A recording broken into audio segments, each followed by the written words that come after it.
אז עכשיו אני הגעתי לביתן שיש בו רהיטים, מלא רהיטים מכל הסוגים, מכל החומרים ומכל המקומות כמעט בסין מגיעים לפה על מנת להשיג את הרהיטים שלהם.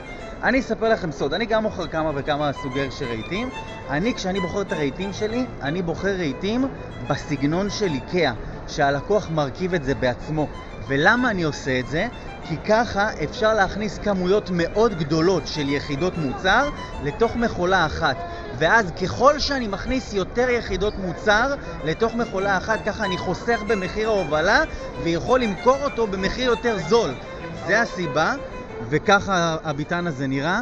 יש פה המון סוגי רהיטים, ספות, ארונות, עץ, בד, מה שאתם רוצים אפשר למצוא פה. וזהו, וככה זה נראה מבפנים.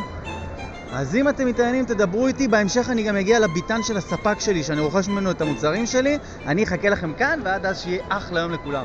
ביי.